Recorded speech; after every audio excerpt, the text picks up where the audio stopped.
Yeah, welcome to all of you. My name's Jnanavaca, and tonight, I think it's a particularly special evening because it's the full moon. In fact, it's a super moon, isn't it? Or flower moon.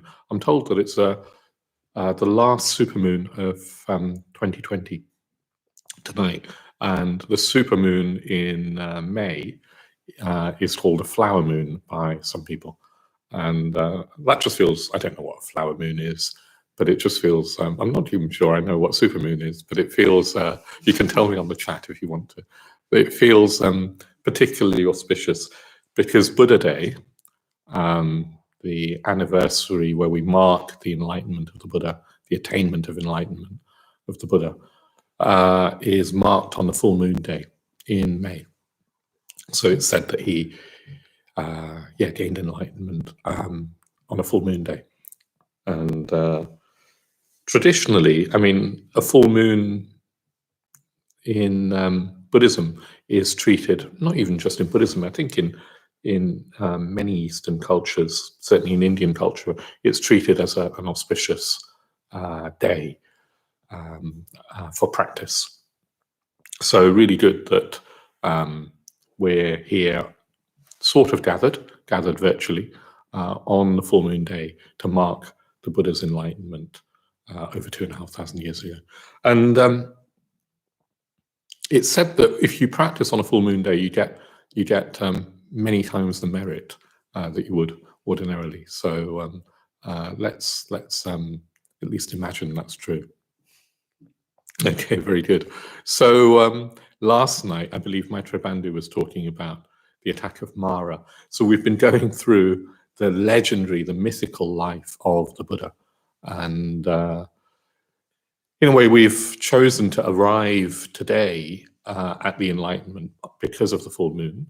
But today isn't the end of the Enlightenment story. The Enlightenment story, in a way, continues all through to the Buddha communicating the Dharma to some people, and those people becoming the first disciples, the first Buddhists, you could say.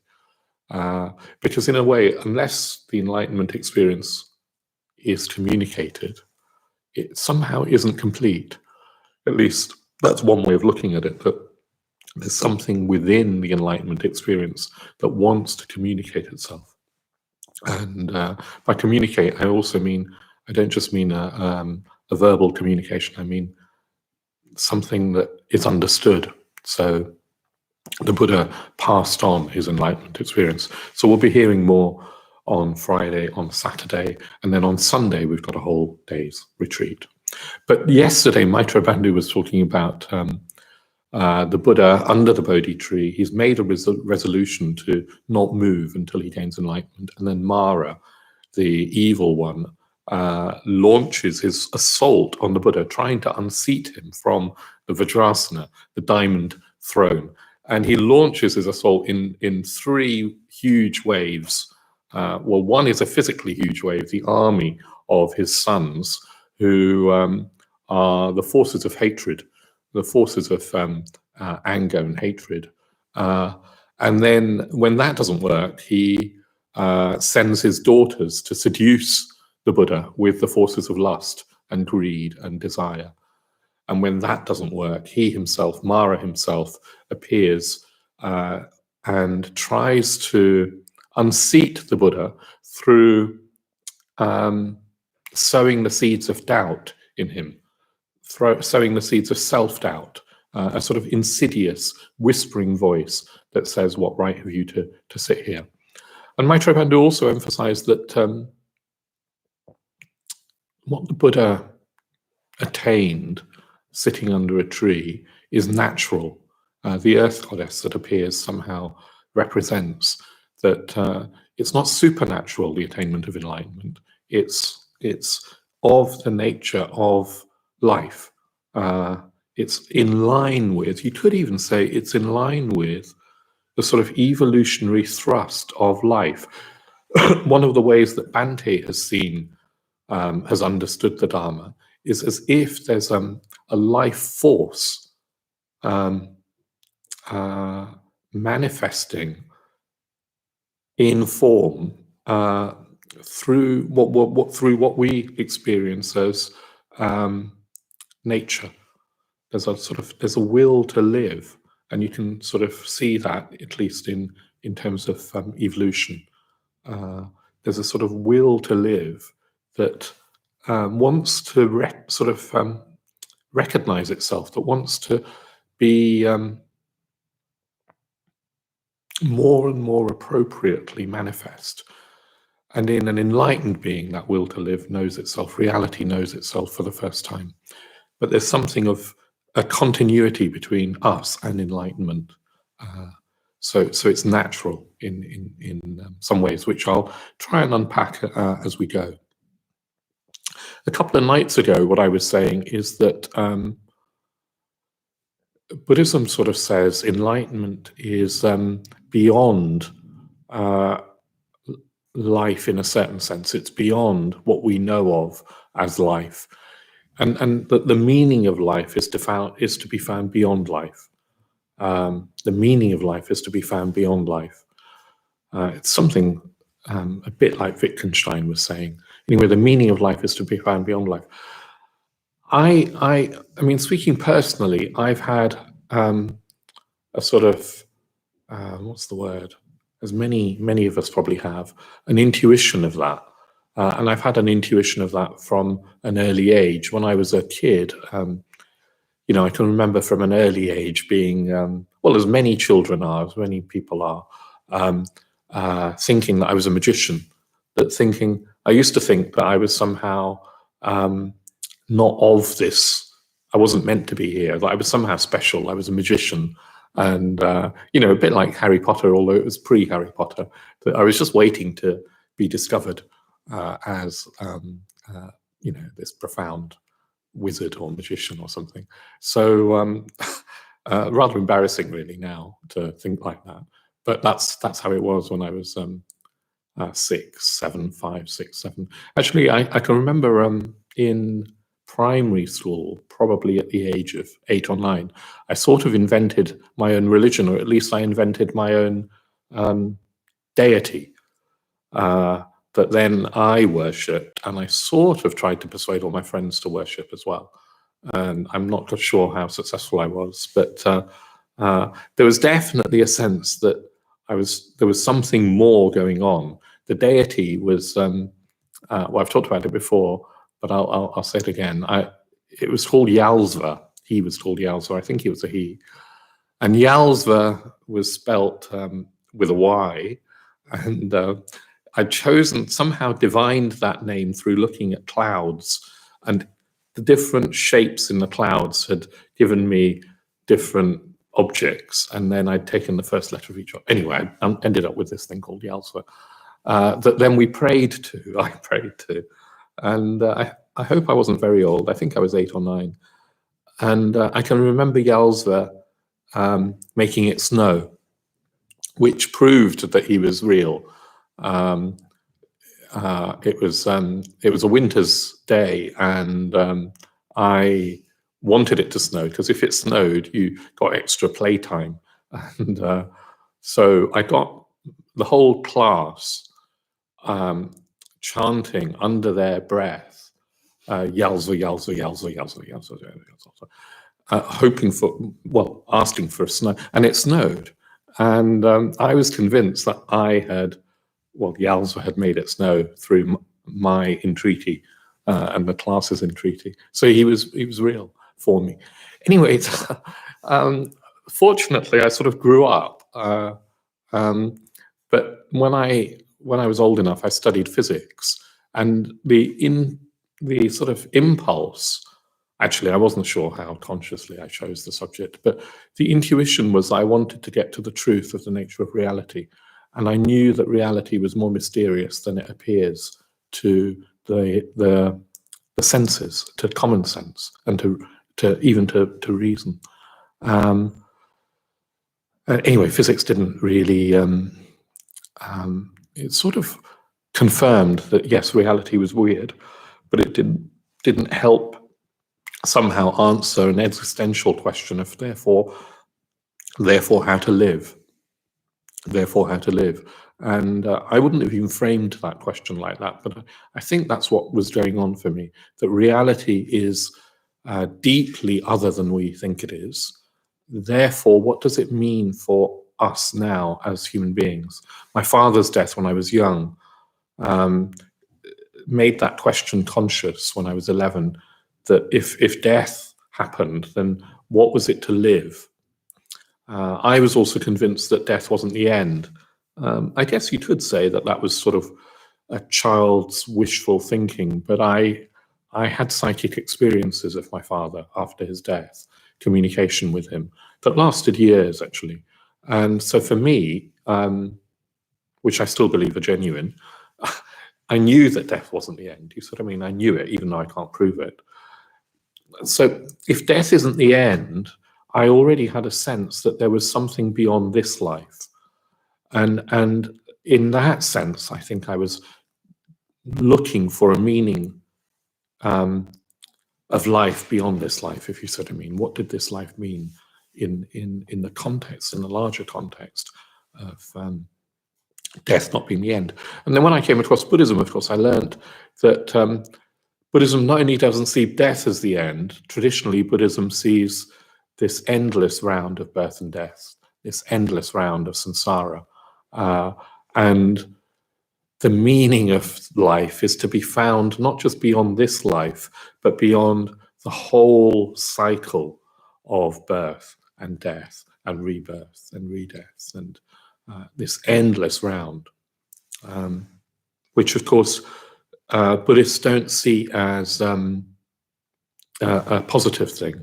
I guess for many of us in the West, the idea that we might come back might be quite an appealing idea, but from a traditional perspective, the idea that we have to keep coming back to a human form or to some sort of form, keep striving for happiness, keep looking for fulfillment, and then it ends in unfulfillment and death and some sort of suffering. That idea is deeply tragic. And so the fact that there's a way out of that is seen as supremely, supremely positive. Anyway,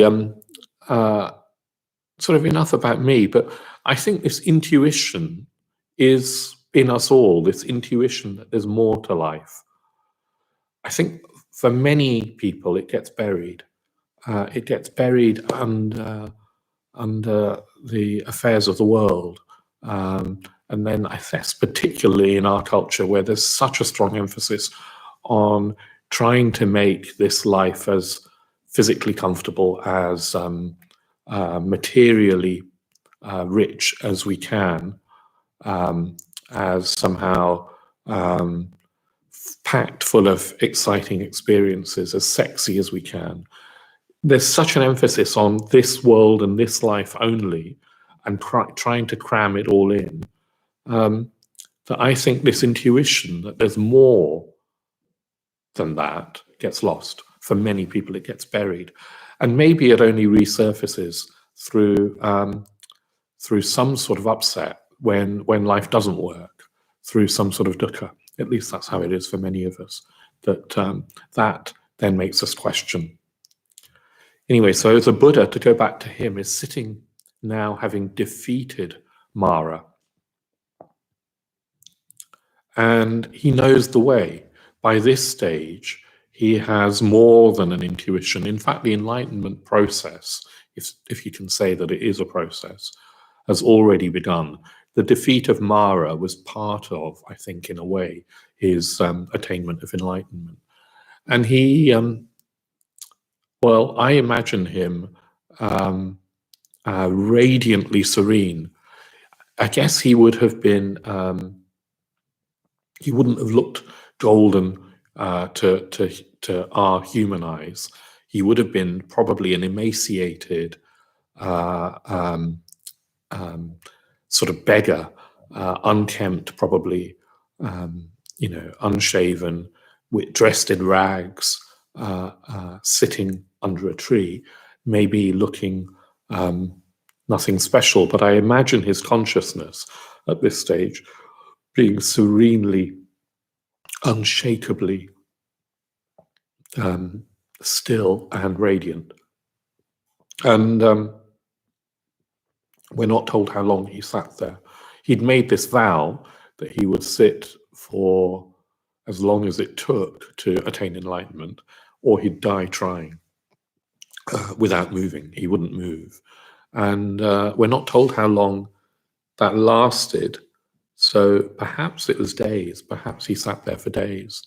What we do know is that on the night of the full moon, at least this is how it's told to us in the scriptures, throughout that night, vision arose in him.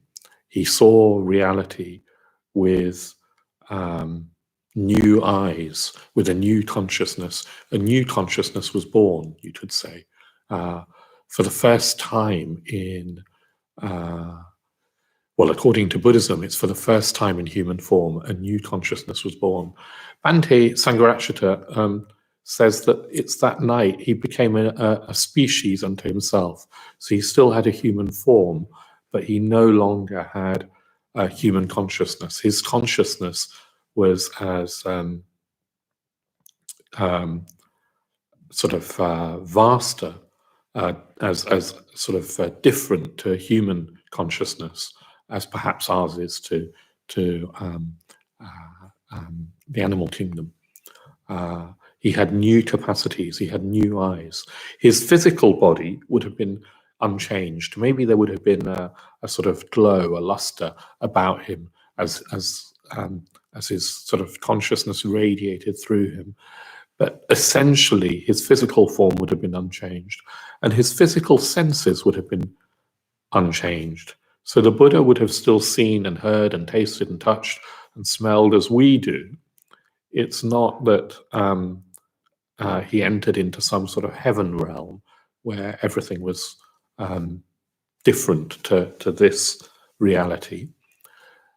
And it would have been perhaps experienced more vividly.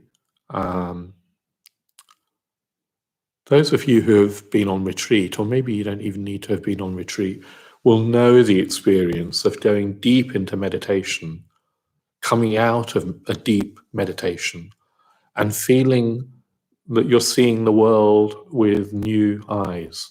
A sense that, not even a sense, that the world shines more vividly. I felt it particularly on my a couple of years ago, I did a long solitary retreat. I was away for 6 months on my own. And sometimes I would come out of my house, my hut, and walk down this track. I was in the mountains in southern Spain. And on the track, it would just be tiny little grains of dirt and sand and little ants collecting things, and grasses and tiny insects. And suddenly I would see all of that with a vividness that I hadn't seen before. It's a bit like having been short-sighted and then having 20/20 vision. So it's not that the things weren't there before that you see, it's just that they're vivid and that you notice them. Everything's heightened. So I imagine something of that happened for the Buddha, that his senses were still sort of human senses, heightened. But in a way, that's neither here nor there. What's more important is what his mind, what his enlightened consciousness experienced. And I'm going to perhaps try and say a little bit about what that is, what enlightenment might be like. And here, of course, I was saying to Seb and Matt and others that, you know, I feel sort of nervous talking about enlightenment on Buddha Day, because I know that I'm out of my depth.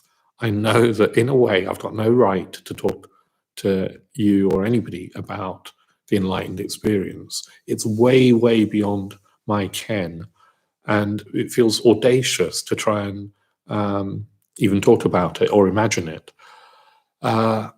Nonetheless, I'm curious, and I, throughout my Dharma life have been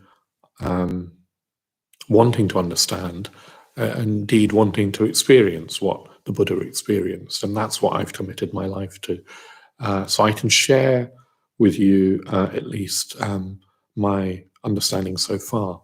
And of course, Bhante, my teacher, Bhante Sangharakshita, he wasn't enlightened. He never said he was enlightened either. But he was definitely closer than I am. I believe that there are degrees of enlightenment. I don't think it's a sort of once and for all thing. Despite what some of the texts tell us, I believe there are degrees of enlightenment, and I believe, well, according to Bhante anyway, enlightenment isn't a static point, it keeps unfolding. So from that perspective, Bhante was the most enlightened man I have ever met. And still way short of being a Buddha. I mean, I don't know how much short, but he was definitely not a perfect and perfectly enlightened. But he talks about enlightenment, and he talks about how he imagines the Buddha's experience, and I base my understanding on his understanding, his insight even. So yeah, I'll give it a go. I mean, perhaps starting more simply, enlightenment is said to contain lots of qualities, and the three chief qualities that are often talked about, and there are many others, I guess, are wisdom, compassion, and energy. So enlightened wisdom sees the truth of reality, how things really are, beyond concepts and beyond the physical senses, beyond the rational mind and beyond the physical senses. There's a direct, unmediated, seeing is a metaphor now, there's an unmediated experience of how things really are. And that is said to transform one's perspective on everything. So there's enlightened wisdom, sort of wisdom with a capital W. And then out of that wisdom, or maybe sort of hand in hand with that wisdom, is this, well, I've said compassion, and that's how it's normally termed. But from a Buddhist perspective, there would just be an outpouring of metta, of love. There would be an outpouring that, in a way, we can't reason our way to. It would have been a spontaneous outpouring. Perhaps the closest we can get to it is by thinking that the wisdom of the Buddha would have revealed the unity of all consciousness. In fact, the unity of all life. That there's a single sort of web of life. And yes, there are different strands in that web, and yes, maybe we've got sort of separate strands, but it's a single web of interconnected life. That probably doesn't put it very well, but it gets closer to perhaps saying how a Buddha would experience the world, and out of that experience, love would be the only response, it would be a natural response. It wouldn't be a reason thought through response. It would be the only response. And I'll come back to energy in a moment, just to stay with love. So what happens is that the enlightened being's love, when it sort of meets us, the response is, how can I help you also become enlightened? Because enlightenment is it's so beautiful. It's so fulfilling. It is fulfillment. there's so much peace and serenity, but also bliss and understanding, that from the enlightened mind's perspective, all of us unenlightened ones are like we're just scrabbling around in a muddy puddle and making that muddy puddle our home, and then building building a life there and calling ourselves happy. From an enlightened perspective, we're like children playing in the mud and thinking it's the world. So the love that the enlightened person feels for us is experienced by us as compassion, because it's a love that wants to help lift us to the level of enlightenment. And then there's energy. So sometimes we don't talk about energy. When you think of the Buddha, often he's depicted as serenely still, sitting in meditation. And what doesn't always get communicated is the energy of the enlightened mind, this creative outpouring of untrammeled, spontaneous energy that just wants to and does respond creatively in the world. I imagine. Well, again, the closest I've sort of been to that is again on retreat and on this long solitary retreat, and I had a couple of weeks of feeling unusually inspired, and inspired was the right word. It was as if something was flowing through me that was extremely blissful, and it was so strong. There was so much energy in my body that I couldn't sleep. Or if I did sleep, I would wake up in the night and my body would just be filled with bliss. It was so strong. I wanted to I didn't know what to do with myself. And then all these poems started coming to me. And I mean, they weren't great poetry necessarily, but I was composing poems, what I call poems. Maitreya Bandhu would probably call them doggerel. Actually, he said my poems were all right, Maitreya Bandhu, but that's another story. And he's probably just being nice. There was just this, I had to do something creative. And I can remember, I love my sleep, but I would be waking up at 2, 3 in the morning with new lines of poetry. There would just be this energy that I didn't know what to do with.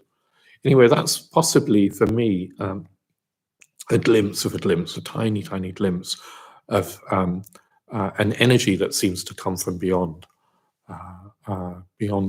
my ordinary sort of capacities. So soon I'd like us to sort of meditate, and then after our tea break, I want us to talk more about the wisdom of the Buddha, the wisdom of the enlightened mind, and what that wisdom sees, for want of a better word, what it sees about the nature of truth. Maitreya Bandhu was saying that he thinks of the Enlightenment as a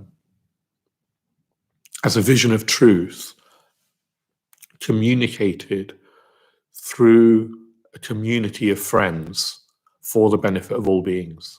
A vision of truth communicated through a community of friends for the benefit of all beings, which is what our Sangha, all Sanghas, are, of course, aspiring to. So after we've meditated and after we've had a break, I want to come back to this, this vision of truth, and what did the Buddha have to say about truth, with a capital T. Okay, so I want to pause there, and I'll lead us in a meditation. Some of you have joined after I started talking, so what I want us to do is we'll meditate for about 20-25 minutes, and then we'll have a break. And during the break, I'll time it so that if you want to, and you're living in the UK, you can go and clap for the NHS and for carers, which is something that we've been doing every Thursday in the UK. So we'll have like a 10-minute or so break, and it'll be around 8 o'clock. So you can do that if you want to. And then we'll come back and I'll carry on talking. I'll also be taking questions. So if questions have occurred to you, then you can what do? You write them on the chat with a queue. Have a queue in front of them so that Matt, who's going to be looking out for questions, can spot them. But don't write questions during the meditation. Let's see if we can really meditate together. I think it's delightful that however many of us there are, there's over 200 of us tonight, that we're sitting together in contemplation, in meditation, on the evening of Buddha Day. Yeah, and perhaps as we meditate, you might have a sense of that there's people here now all over the world, and there'll be other Buddhists, millions of other Buddhists all over the world, marking the anniversary of the Buddha's enlightenment tonight. And somehow we're united in that. We're united in that. Okay, very good. So if you'd like to make yourself comfortable, you might want to sit in front of your shrine if you've got a shrine. So you could, just move away from the screen. I'm going to lead us in the meditation, so you might want to keep the sound on, although you're welcome, of course, to meditate on your own. In your own way, that's what I mean. We're dimming the lights here.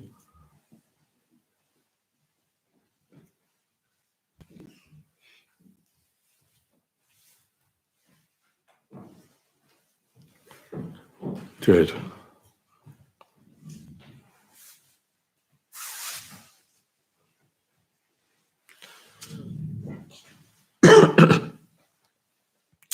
So I'll guide us in a meditation where we settle and then we have a sense of metta. We won't do the metta bhavana in 5 stages. I'll just lead us through, but we'll finish with metta for all beings. And you might want to imagine that we're meditating in the presence of the Buddha. In some way, that's more true than if you think that we're just meditating alone. The enlightened mind isn't in time and never was in time, and is always radiating the love and the compassion. So imagining that we're meditating in the presence of the Buddha. I'll say a little bit more about that. Okay, good. So settling down.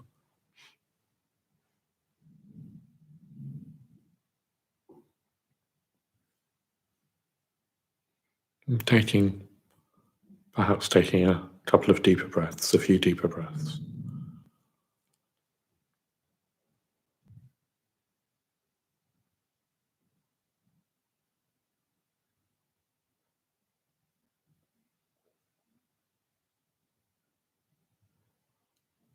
If you're sitting on a chair or the sofa, or see if you can have your feet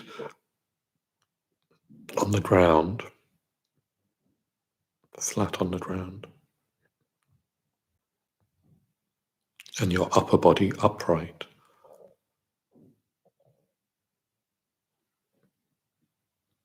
And if you're sitting on cushions or a meditation stool,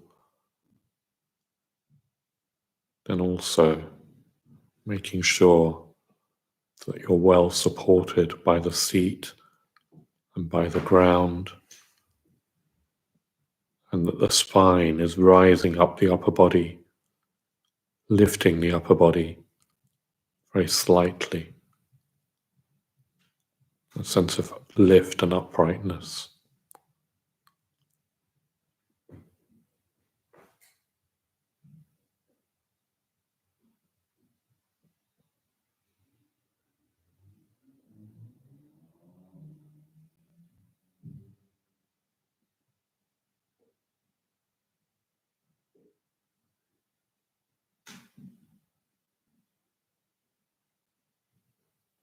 weight of the body, letting it drop down through the sitting bones and through the points of contact your body makes with the ground.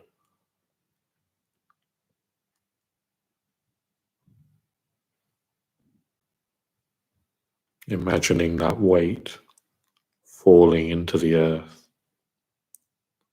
deeper and deeper into the earth.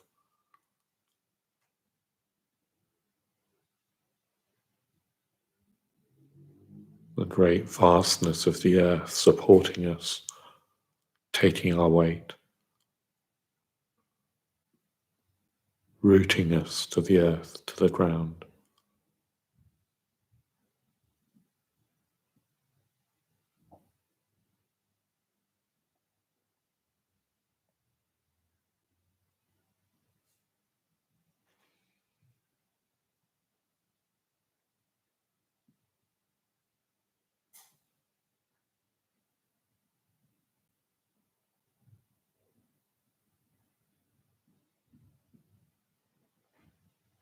And having a sense of the legs becoming heavy, loosening the muscles in the legs. Very easy to hold on to the legs even though we're sitting down. Seeing if you can let them go.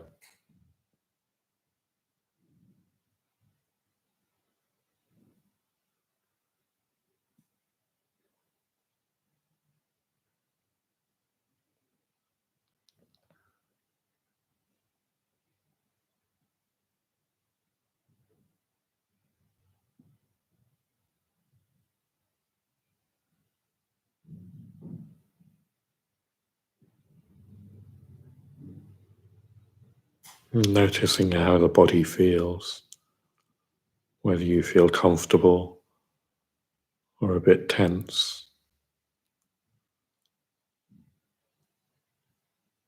restless or still, and also how your energy feels,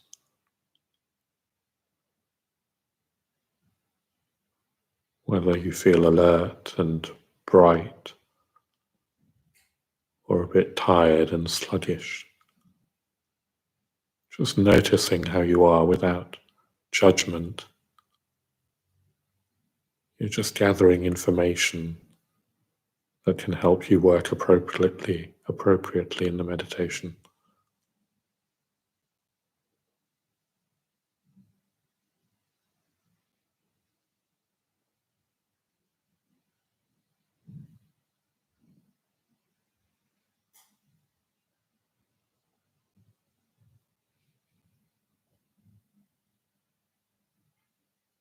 And then imagining, if you want to,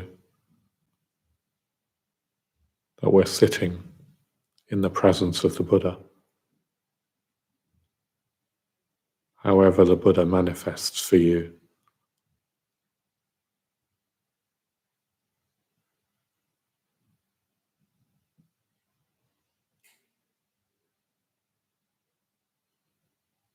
We're sitting in the presence of his enlightened wisdom and compassion and energy that radiates like light onto us and all beings.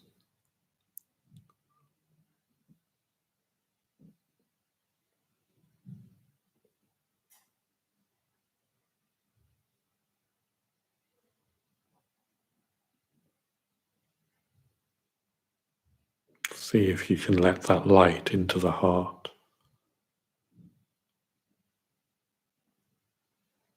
allowing the heart to open.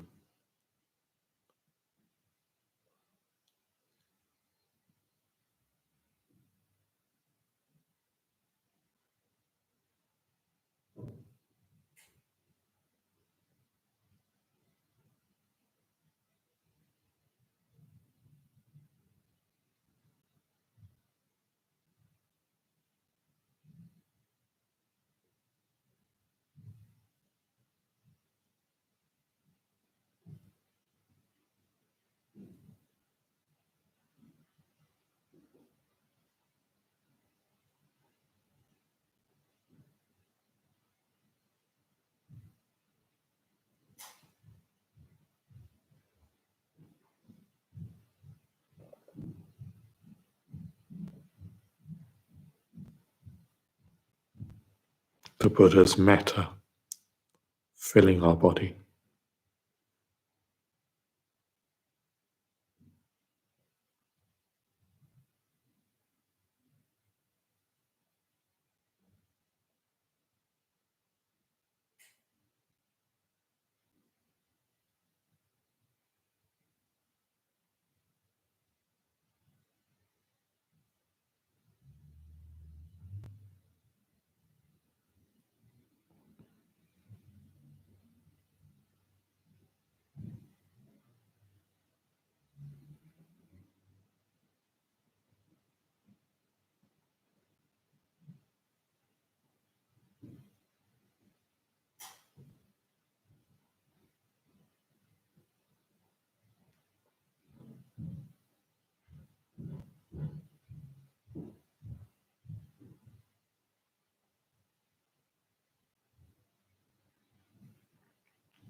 And bringing to mind a friend, imagining the friend also sitting with us, sitting in the presence of the Buddha.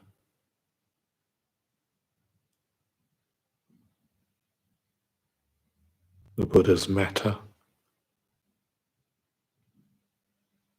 entering them like light,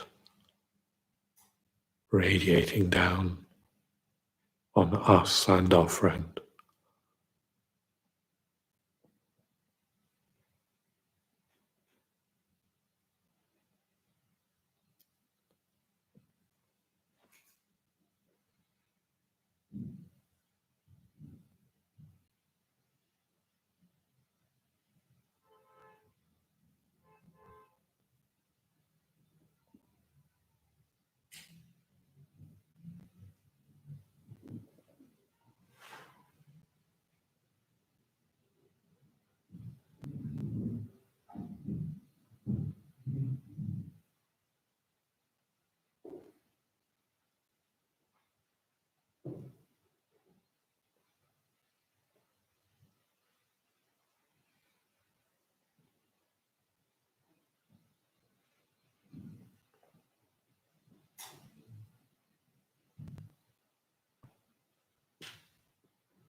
staying in the body, staying open to metta.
And now imagine us surrounded by all beings,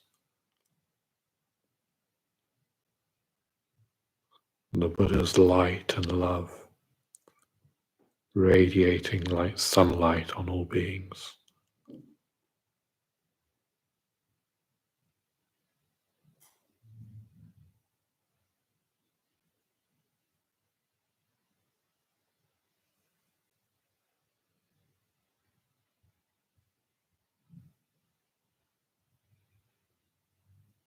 Beings in all different states of existence.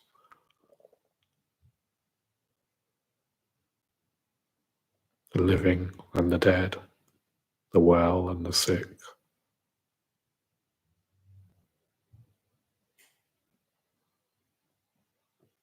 Those happy and those suffering.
And the blessings of the Buddha.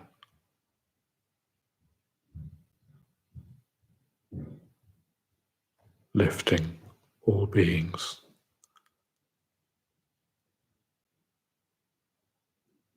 Filling them with love.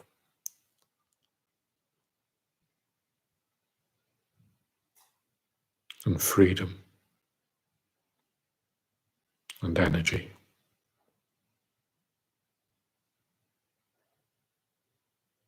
And peace.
Now letting go of the meditation, coming back to a sense of your own body.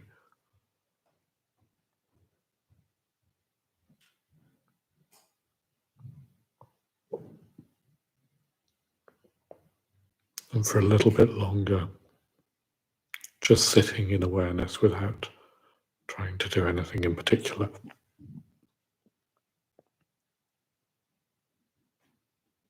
Just sitting.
So coming out of the practice when you're ready.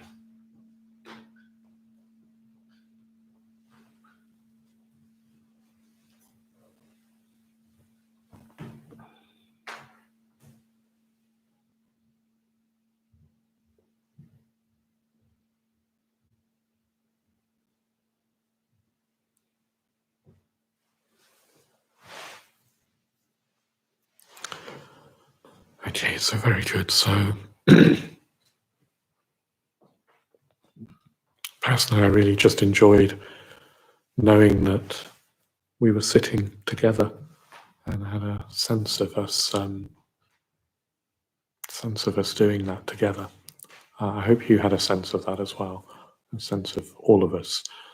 I believe there's nearly 250 of us meditating together, sitting together, imagining together the Buddha. So we're going to have a break now, and you can go and get a cup of tea or a drink of some sort. And also, if, as I say, if you're in the UK at 8 o'clock, if you want to go outside and applaud, clap for the carers, you've got a chance to do that. We'll come back in here for 10 past 8. I'll start again at 10 past 8. If you come back earlier than that, after we've had a chance to clap for the carers, you'll hear Matt playing a musical offering on his saxophone. So come back and, well, if you want to enjoy Matt's saxophone playing. And as I say, I'll start again at 10 past. Good. See you in a bit.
So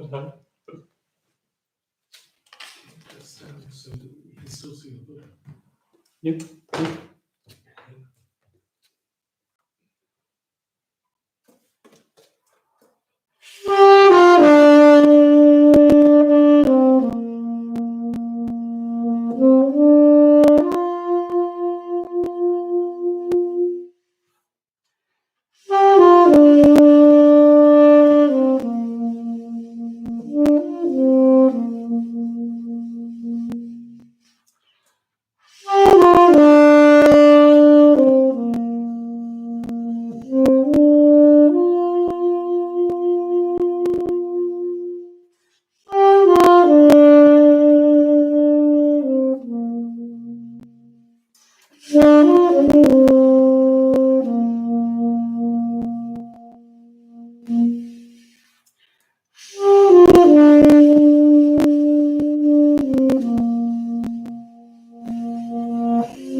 Very good. Thank you, Matt. That was very lovely indeed. And I enjoyed going out. I went out to the front door of the Buddhist center and I was clapping. There were lots of car horns and shouts and clapping. And Paramabandhu was, who I live with, was watering the plants in the courtyard. The courtyard of the Buddhist center, which unfortunately you can't see, is looking really lovely. And he was filling the watering cans with a hose pipe, which then somehow went loose and covered me with water. So you can't see it, but my trousers are completely soaked at the moment. So I haven't got time to go and change, so you'll just have to I thought I'd share that with you anyway. Good. So I want to sort of say a little bit more about what it is, what it might have been that the Buddha saw, and I want to emphasize that I can't know. All I know is what I've been taught, but also through what I've gleaned through my own years of practice about what enlightenment is. And what's really important to remember, though, is that whatever it is, it's whatever else it is, it's possible for all human beings to achieve enlightenment. It's our own birthright, our own potential. It's possible to achieve that potential, either in this lifetime or, if not in this lifetime, in lifetimes to come. But certainly it's possible. And the Buddha achieved it as a human being, and therefore it's possible for us to achieve it as human beings. So I wanted to talk about the vision of truth that the Buddha, as it were, saw that night in Bodh Gaya under the Bodhi tree on that full moon night, sunny full moon night. He saw a vision of well, one way of talking about it is interconnectedness. That the whole cosmos, the whole universe as we see it, isn't full of discrete objects that are separate to each other, but that there is just one vast interconnected flow of well, he said it was flow of conditions. And that we're part of that. We're part of that flow of conditions. It's a vision. It's an insight. It's not the words that I'm using, you might be able to sort of get a glimpse of what they mean. But the Buddha's enlightenment experience is, it's like a knowing that is beyond all words. It's almost like well, maybe an analogy for us would be seeing something beautiful and knowing that it's beautiful. The heart's involved, the head's involved, but also the heart is involved. In a way, our whole being is involved in an experience of beauty. And we know something's beautiful, and we don't need words to tell us that. It's an unmediated experience. Well, enlightenment is a bit like that. The vision that I'm talking about, yes, we can use conceptual terms, but it's an unmediated experience of knowing. And the Buddha then, of course, did use concepts in order to try and explain that to others.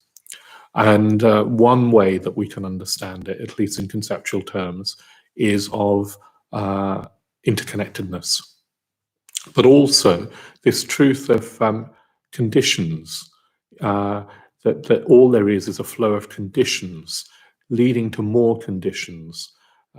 Conditions is an odd word, isn't it? It's it all sounds very sort of cerebral. I'm not even sure it's a great way of understanding the Buddha's insight. But I think what it does is it makes us recognize that our ordinary way of perceiving things is being challenged. So So maybe if I start with our ordinary way of perceiving things, my ordinary way of perceiving things is that I am somehow a fixed and separate being, a real fixed and separate being in a real world that is out there separate to me. And all of you are other beings, but also we're moving in this world that is objective and out there and separate to us, and that we're separate from each other. This separation is somehow, it feels commonsensical, that because that's how our senses present our experience. And also the other sort of very fundamental sort of instinct that we have, it's a very deep-seated pre-conscious way of interpreting the world, is that there's a real me with an inside me. So inside this sort of shell of a body, and inside my head, that's me. And then there's an outside of me, and that's not me. This sort of inside and outside with a boundary that seems to, well, we're not completely sure where it is, but if somebody asked us, we'd probably say it was the boundary of our body, our physical body. And this sense of inside and outside is how experience is interpreted by us at a pre-conscious level. In a way, without that, we wouldn't even say that it was experience. So it's very, very deep-seated. And enlightenment seems to turn that around and say, all this sense of separation, all this sense of inside and outside, all this sense of fixed and separate beings in a real fixed and separate out there world, all of that is a construct. It's a construct coming from a delusion. It's a sort of fabrication. It's a mind-made construct. It's not how things really are. So I was talking to Matt earlier today, and he was saying to me, what do you mean there's no me? Actually, he didn't quite put it like that, but it was a bit like that. What do you mean there's no me? What do you mean that, you know, surely me as a 10-year-old or 12-year-old is the same as me now? Surely there's some sort of continuity. And I was saying, yes, of course there is. There's continuity in the sense that Matt as a 12-year-old and Matt now as a 24-year-old, there's some sort of continuity. Hopefully more maturity now than when there was as a 12-year-old. So some change, but also some continuity. And you know, it's, of course he's separate to you and me. He's had his own past and his experience, and it's not the same as ours. So when we say that there's no separation, surely we don't mean that it's all just one blob, one gloopy kind of soup that we're all part of.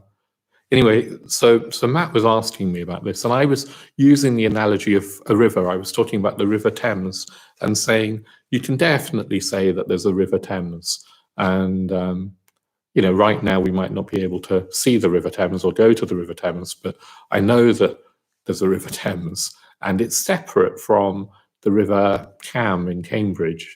It's got a distinctness. It's definitely sort of the Thames and not the Cam. And from a common sense perspective, that's fine, and that's usually all that we need in order to get by in life.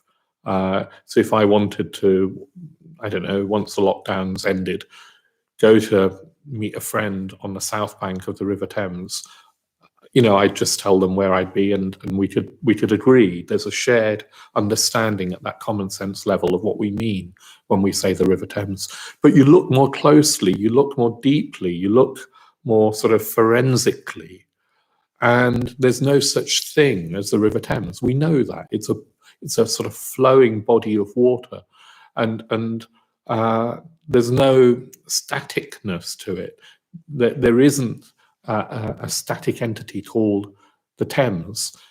It's a process, and there's no drop of water in that River Thames that was there 100 years ago, probably, or maybe there is, but it'll be in a very different sort of configuration. And then on a sunny day, the water is constantly evaporating. There's no real boundary between the water in the river and the water that's just evaporated off the surface of the river into the air. Where do you draw that line if you were looking microscopically? If you look at the banks of the Thames, if you look at the water level that's changing, there's just changing process, there's just changing flow. There is continuity, but there's no stasis, and there's no absolute separation from surroundings. And that's probably fairly easy to grasp for rivers. It may even be easy to grasp for us as at a conceptual level. The problem happens in that even though I kind of know that, okay, what I call me is more akin to how I've described the river than a fixed static entity. Even though I know that in my head intellectually, I don't behave like that. I behave as if I'm the most important person in the universe, and I want to, I don't know, somehow defend myself. I want my own fulfillment, and possibly the fulfillment of a few loved ones around me, but I'm still somehow at the center of my experience. There's still sort of self-centeredness, that's what I'm trying to say. As if I was some sort of entity that was uniquely separate and special from the rest of this thing that we call universe. And it's that sense of that emotional, it's not even conscious, it's instinctive, it's innate in unenlightened consciousness. That sense of separateness is what causes all mind-made suffering. Actually, it's said that that sense of separateness is what caused us to take on a physical form in the first place. So in previous lives, we had that sense of separateness. At least this is a tradition. And of course, we can't know for sure. But in previous life, we had that sense of separateness. We've taken on this form as an unenlightened being, as an unenlightened human, because that sense of delusion has continued into this life. So that to overturn that delusion is a bit like, I think it's a bit like going beyond the survival instinct. That survival instinct that humans have is so deep in us. It's way below consciousness. It's in the very sort of marrow of our bones. This sense of separateness is akin to that, I think, or it's related to that. At least that's what I think. And the Buddha's vision of seeing all things as flow and none of that being ultimately separate wasn't just a conceptual vision, it was the deepest turning about in his consciousness, in the deepest seat of consciousness. It was a turning about so that he no longer emotionally identified as a separate being. That's what's happening. He no longer saw himself as distinct, necessarily separate from the rest of the universe. He would have also seen, this is a tradition, he would have seen a universe brimming with life, quite different to our modern scientific materialist view where matter is dead and consciousness is just seen as a byproduct of the brain. The Buddha would have seen almost the reverse, that life, consciousness, was primary, and matter was somehow a manifestation of that, was manifestation of consciousness. So nothing was inert, nothing was dead. It was all alive. In some ways, it was all conscious, whatever that means. And again, I don't know. I'm beyond my own understanding. But all I know is that that's a very different worldview to, not just in view, it's a very different experience to how I normally experience myself and my assumptions about what the world is. So this turning around in the deeper seat of consciousness is where it's like a revolution. It's a revolution. And something else is said to arise when that happens. It's said that a new consciousness emerges. So it's not that the Buddha becomes disappears into a void, into a black hole. A new consciousness emerges that is vast and isn't personal anymore, because any sense of the personal has been seen through. So this vastness of a suprapersonal, universal, you could say, consciousness, that contains isn't the right word, even consciousness. As soon as you use nouns now, we're somehow falsifying it. I'm falsifying it, because consciousness isn't a thing. Anyway, we have to use words. So this vastness of consciousness contains all the enlightened qualities. So the wisdom, the love, the energy, the fearlessness, the peace, the serenity, the freedom, all of that is in this consciousness, in this enlightened consciousness. And this consciousness is said to be, it's not in time and space and form. It's almost the other way around. And again, I don't know quite what I mean, but it's bigger than this conditioned world. It's like this conditioned world is within it, rather than it being in this conditioned world. Now, all of that, you don't have to take on trust. You don't have to take on as blind belief, all of that. All I'm trying to do is say that that's what the Buddha's vision is. That's what the Buddhist vision is. And if you follow the Buddhist path, more and more of that will unfold. I mean, you'll get glimpses of that. You'll or you won't, but you can test for yourself whether this new type of consciousness is a real potential for us or not. Okay, let me just pause there. I know there are some questions. So Matt's going to read out a question. I'll then repeat it just in case you don't pick up on the microphone what Matt has said, and then I'll give it a go and see what there is. So yes, do write your questions in the chat, and we'll see what we do. So Matt, yeah. Do we have a question? Yes, so we've got a question from Anna. She says, Hi, Anna. You seem to be talking about this idea of emptiness, this idea that everything is empty of inherent existence. How does emptiness relate to the energies moving within the universe? Oh goodness, I don't know if you heard that, but Matt said, Matt, I'll just have to paraphrase your question, Anna. Anna was asking, she was saying that I seem to be talking about emptiness in the sense that there's no substantial selfhood behind things. How does that relate to the energies? Is that right, Matt? Yeah, the energies moving within the universe. The energies moving in the universe. So I think I'm not completely sure what you mean, Anna, but emptiness in Buddhism isn't that there is nothing. It's not that there's no phenomena. Phenomena are manifesting all the time. They are empty of any essence, but they're nevertheless appearing. Like a cloud appears. A cloud is definitely a phenomenon. If we try and grasp it, we find that there's no substance there, no essential substance there. It's a coming together of many, many different conditions that then we see or experience as cloud.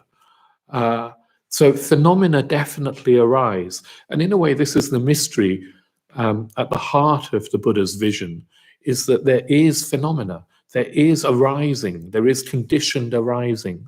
And yet behind the condition arising, there's no substantial entity. There's no thing there. There's appearance, and those appearances are empty of substantial existence. So he sometimes Buddhists talk about a magic show, which then links me back to my childhood ambition to be a magician and to put on a magic show. A magic show is an analogy because a magician traditionally conjures up illusory phenomena, shapes and entities and beings and animals or whatever that have no ultimate reality to them, and yet they appear. Well, Buddhism would say that this experience that we have is like a magic show. It's definitely something's happening, and yet it's empty of any real substance. Like a dream, another analogy is like a dream. Dreams are definitely vividly happening when we have them. And we wake up and there's no substance left. They don't seem to have the same reality as waking life. Yeah. So I don't know if that helps, Anna. In a way, we're in such deep water now that all I can do is try and say things. I don't know whether they'll clarify or not. Yeah. Let's see if there's another question. Okay, so Emma has asked, do you think it is possible that enlightenment may be /feel/appear different for different people? So Emma asked, do you think that enlightenment may be or may appear or feel different for different people? Oh, goodness knows. All I know is that the difference, when the Buddha's disciples became enlightened, many of them did, and then, we're said to have many enlightened teachers throughout history. They didn't lose their individual character and temperament. So the Buddha in one sutta praises his different disciples for their different temperaments. So, for example, he rejoices in Ananda and says that Ananda is, I can't remember how he puts it, but that everybody is pleased when they see Ananda. Ananda is really friendly, and everybody likes Ananda, that he's pleasing to everybody who meets him. Then there's Mahakāshyapa, who's foremost in ascetic practices. So he's like, the foremost in fasting and not sleeping and all sorts of ascetic practices. Shariputra is foremost in his wisdom. Moggallana is foremost in his psychic powers. So you've got differences there. You've got differences, and then at an archetypal level, if you look at the later Buddhist tradition, you've got all these archetypal Buddhas and Bodhisattvas, these mythic, as it were, or images of the enlightened mind, and they're all different. You've got an image of love. You've got an image of wisdom. You've got an image of compassion and fearlessness and energy and so forth. And it's said that the Buddha that we live under the dispensation of, Shakyamuni Buddha, whose enlightenment we're marking and commemorating and celebrating tonight, he was a Buddha that was a Buddha of wisdom, that was foremost in wisdom and of clarity.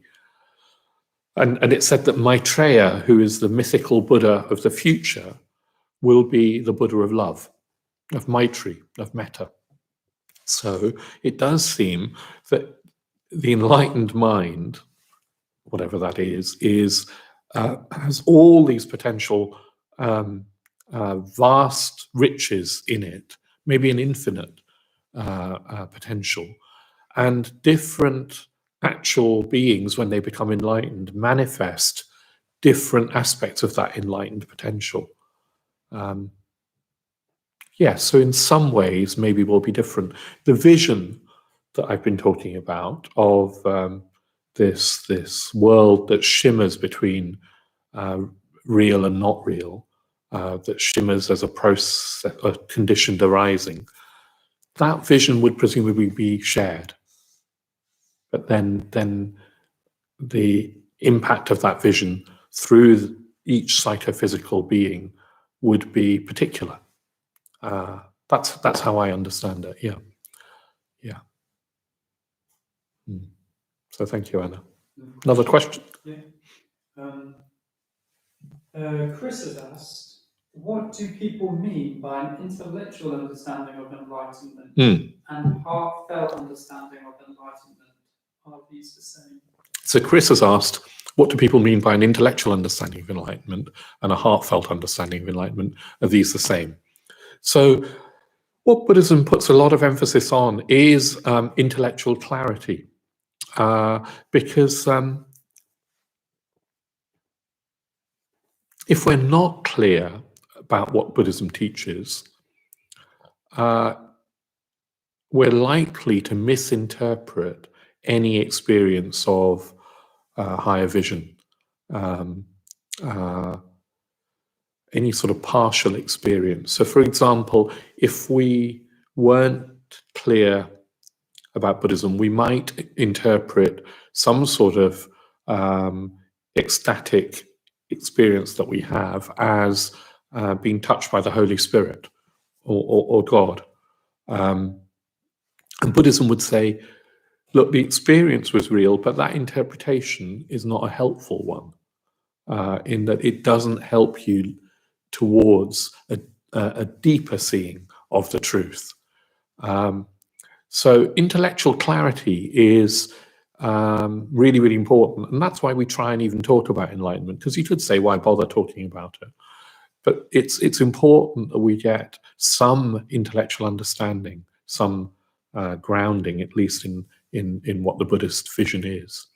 But that's not the same as having the experience for oneself. We could have all the intellectual clarity, we could write PhDs on emptiness and so forth, and have not a jot of actual experience ourselves. It would be like, I mean, it's not just enlightenment, it's the nature of experience. Imagine, well, when I was young, mangoes were rare in this country.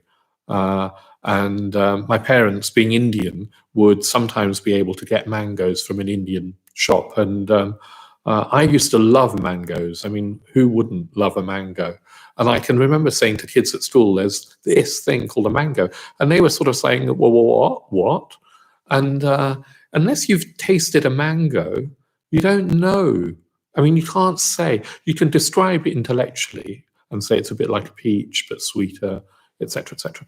But it's the taste of a mango that convinces you. And it's a taste of enlightenment. That's, I think, what you mean by heartfelt. It has to be experienced for ourselves. So what the Buddha's saying is, look, practice the Dharma. These are some teachings and practices.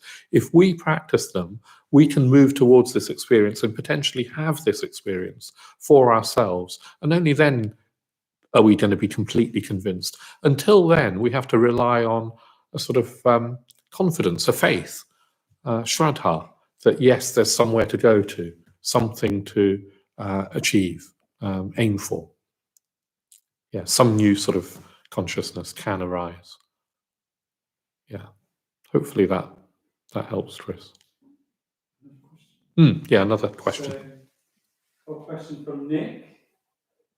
He says, you mentioned Hello, Nick. Energy being one of the elements of enlightenment and your experience of creativity and inspiration.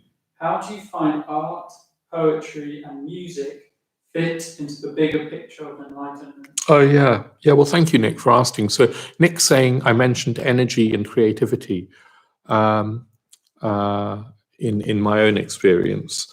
How do art and music and creativity, did he say, fit into the larger picture of enlightenment? I'm paraphrasing, so sorry if I didn't get that completely right, Nick. Art and, well, let's come to beauty first.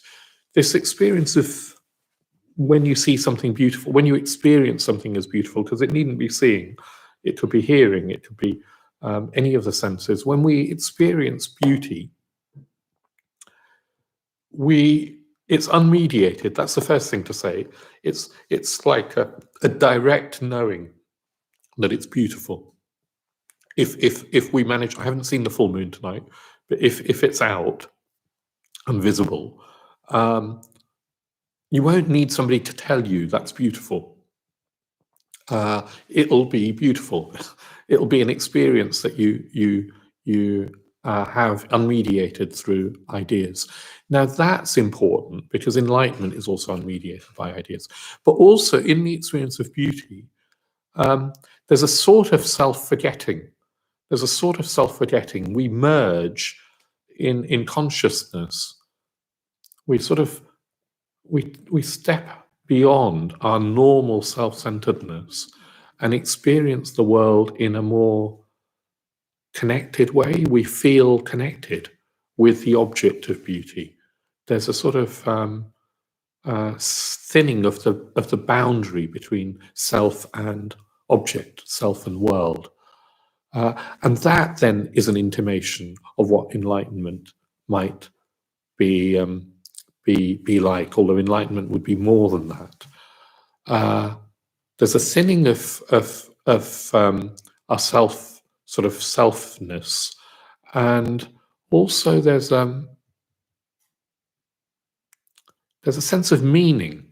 So if you do see the moon tonight and you experience it as beautiful, you know, part of you will know that that's a rock in space, and you know, the full moon is just you know, it appears full because the sun and the moon and the earth are aligned in a particular way. All of that's true, but I suspect there'll be a sense of poetry beyond the facts, beyond the scientific facts. That's why poets have written about the moon and sung about the moon, and lovers have loved under the moon, and that's why the Buddha gained enlightenment under the moon. There's poetry that is beyond reason. It doesn't deny reason, but it expresses an understanding that is more than reason. And again, that is what enlightenment must be like, except more so. So art, in all its forms, can help us come closer to this new type of consciousness. When we're in touch with beauty, we're somehow closer. It gives us an intimation of what enlightenment might be like. Beauty is very, very important. Bhante said it was very, very important. Yes, there's much more to say on that, but maybe I'll pause there and see if there are more questions. But thanks for your question, Nick. It's a very important question. Yeah. Yes. Oh, one more thing to say on that. Sorry, Matt. Bante's book, The Religion of Art, is worth looking at. Very, very wonderful book. So have a look at that, The Religion of Art. Yeah. Sorry, Matt. So I think Nemo says, you've talked about giving up of all concepts. Does one have to give up scientific study if they are to become enlightened? So Nemo has asked about giving up of concepts, and does one have to give up scientific study in order to become enlightened? When I talked about something beyond concepts, actually I don't mean giving them up. I don't mean giving them up. What I mean is that experience transcends concepts, but you don't have to give up the concepts. So for example, the mango example, tasting the mango transcends all concepts of what the mango is. It can't be described, and it can't be caught and completely defined in conceptual terms. But that doesn't mean you have to give up concepts. You can still have a concept of a mango. You can still even have a scientific understanding of the fruit. You can look at it in all sorts of conceptual, reasonable, rational ways. All I'm saying is that none of those will add up to the actual experience of tasting it. So what Buddhism says is, look, you don't have to give up reason, you don't have to give up thought, conceptual thought and rational thought. In fact, really use our rational thought and take it as far as we can. I mean, I haven't been able to perhaps articulate it very clearly tonight, but it is useful to try and use concepts to get to at least a glimpse of what enlightenment might be like conceptually, but then not mistake that for the actual experience. And Buddhism is saying experience always, any experience is larger than concepts can grasp. So it's more like, don't give up concepts, don't give up science, for example. If you want to study science, that's great. I studied physics and I'm glad I did. Don't give up concepts, but know their limitation. Know that concepts can't reveal the immediacy of experience, of any experience, let alone enlightenment. Yes, it's understanding the limitations, but using concepts as far as they can take us, and then being prepared to have faith that there's experience beyond them. Yeah. Hopefully that's clear. Maybe one more. One more. Okay, so George has asked, will the body have become a prison to an enlightened individual? After experiencing the whole, would they not have resented being tethered to that? So George has asked, hi George, about whether the body, for an enlightened being, whether the body would be like a prison, having experienced something beyond the whole, as George puts it. Would the body not feel like something, confined and cramped? They're my words, being tethered to. I don't know, George. I know that the Buddha said that as his body became old, it was also painful, and he had to bear that pain mindfully. He died a painful death. He had backache for quite a lot of his old age. He'd lived outdoors and most of his life. Anyway, it was painful. So an enlightened being doesn't escape the pains of the flesh. And maybe it does feel confining. It's said that while an enlightened being has a body, they use the body, this physical form, to help others. And the Buddha used his body, while he had one, to spread the Dharma, to help others, to create what we think of as Buddhism. And at the death of the body, at the end of the body's life, the enlightened mind is freed into something that we can't imagine. It's said to be that there's kind of two sorts of enlightenment. There's enlightenment with the body, and then there's enlightenment when the body has died. The enlightened mind now being completely boundless, completely free. Maybe it was always boundless, but somehow, as you say, it was associated with a limited physical form that was also subject to sickness and old age and death. And that must have been, yes, in a sense, limiting, but also in another sense, necessary, because had the Buddha not lived as a human being with a human body, then he couldn't have taught human beings and taught them the Dharma. So it's said that the Buddha manifests his body and continues to live in his body out of compassion for us. And then, yes, at the end of the body's life, maybe there's a complete freedom, enlightenment without remainder. I sometimes wonder if, this is me speculating, whether after death, whether some of us will just feel free of the body. That's my intuition, that there will be freedom. If there isn't fear, I think the tradition says that when we die, if we haven't sort of somehow gotten used to the idea of freedom from the body. If we've perhaps never meditated before, for example, because in meditation you can experience a freedom from the body. If we've never done that, then when we die, it's said that there will be a sort of panic at losing the known, losing our sense of self, our identity, and therefore, out of that fear, we shrink back from the light of reality and choose to take on another body. You don't have to believe that, but that's the tradition. Whereas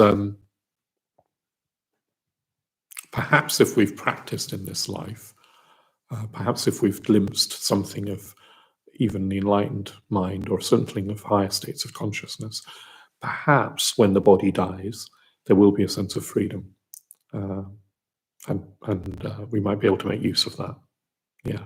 It's said that you can gain enlightenment in this lifetime. It's said that you can gain enlightenment at the moment of death. When the body dies, there's another opportunity to wake up to the truth. In fact, there's always an opportunity, but particularly at the moment of death, there's another opportunity. If you can make the most of it. Yeah. So maybe to end there, but just to come back a little bit. So people are dying around us all the time. You may know people who have died with this pandemic or died for other reasons. In the last few days, 3 members of our order have died. Nobody that I knew personally, but of course I feel connected to them. And I also know some friends of my family who have died.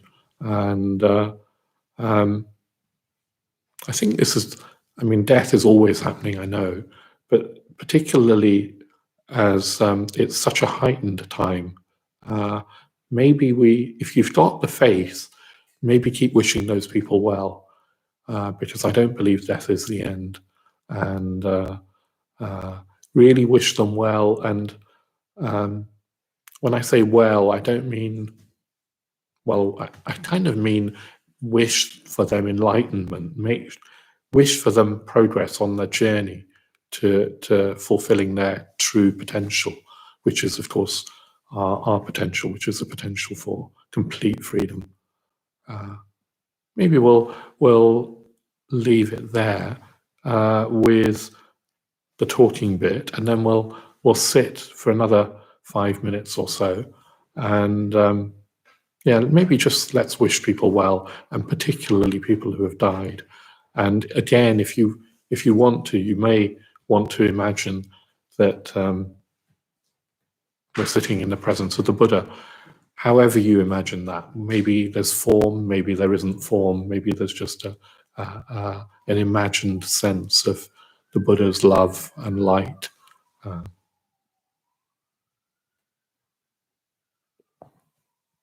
So we'll sit for about 5 minutes or so. Good. I'm sorry not to have answered more questions. Okay, so it's just settling into a comfortable posture. You don't have to be in meditation posture.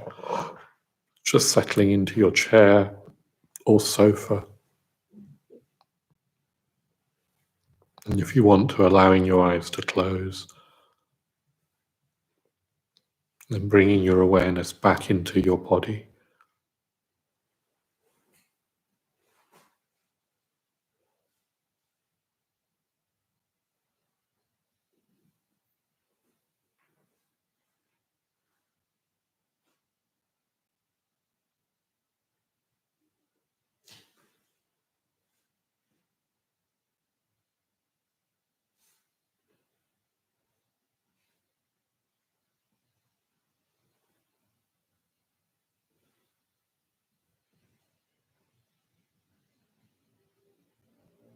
And perhaps bringing to mind people who have died today, died recently, maybe died whenever in the past, and seeing if we can wish them well.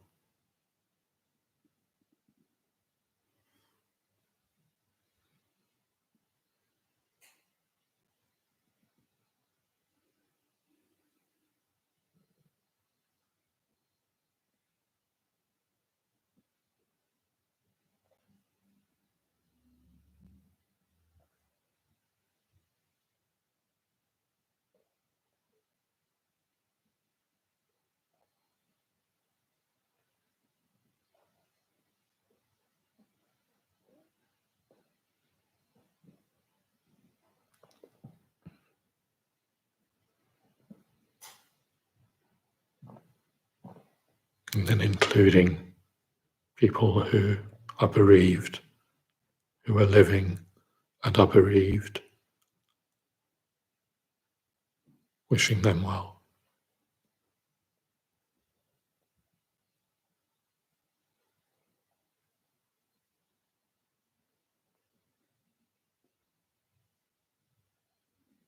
And also the sick and people who are dying now.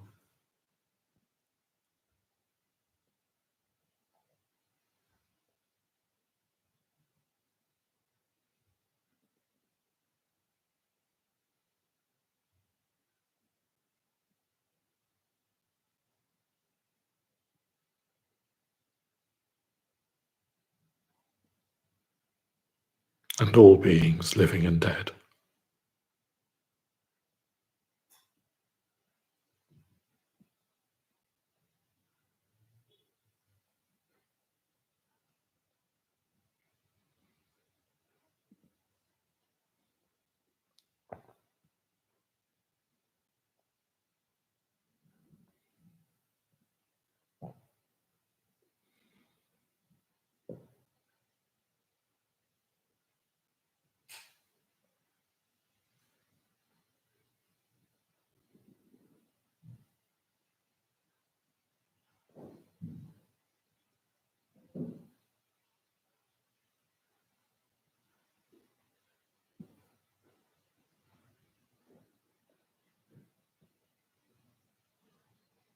And then just coming back to yourself, your own experience, your body and its sensations, and just sitting.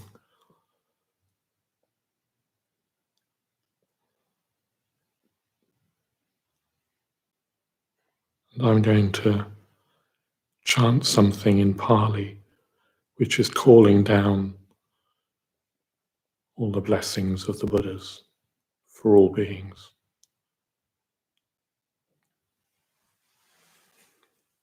Bhavatu sabba mangalaram rakantu sabba devata sabba bhutanu bhavena saraswati bhavantu te.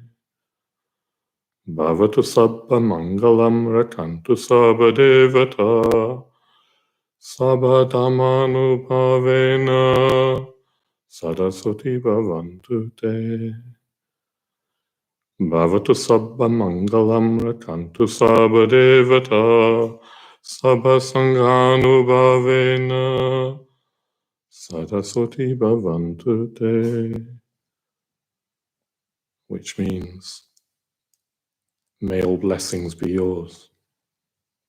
May all gods protect you. By the power of all the Buddhas, may all happiness be yours. May all blessings be yours. May all gods protect you. By the power of all dharmas, may all happiness be yours. May all blessings be yours. May all gods protect you. By the power of all the Sangha, may all happiness be yours.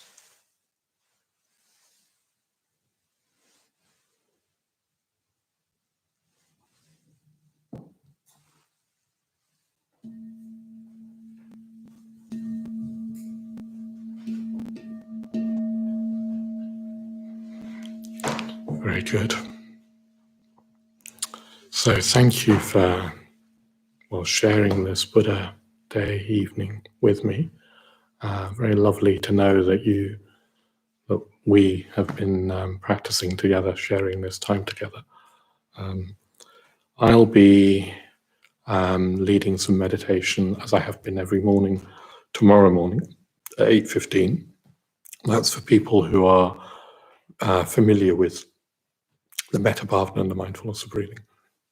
And Jnanavaca will be leading some meditation if you're new. And so tomorrow night we're going to be continuing with the story of the Buddha's enlightenment. As I say, it's not sort of finished in what I've been saying. It carries on.